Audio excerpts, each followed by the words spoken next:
Okay, friends, now, lowercase g is also a little bit tricky because we do not have a piece that looks like this big line down and then a little hook at the bottom. So, Mrs. Huey is going to have to magically create it. Here we go.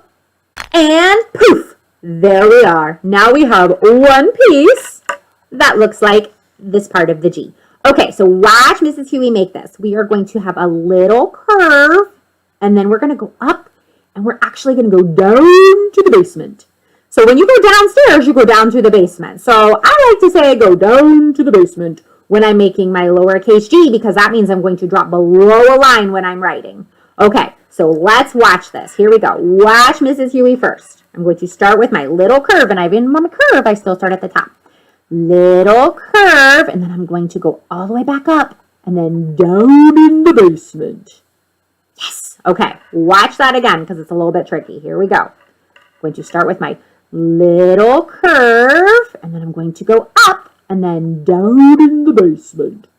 Yes! Okay, now you get the fun part. Remember, finger writing on the table, on your hand, whatever. Okay, let's do it together. Here we go. Little curve. Now keep going up, and then down in the basement. Yes! Okay, let's do it again. Ready? Change your finger writing spot. Here we go. Little curve up, down in the basement. Yes! It's Harry time. Bye!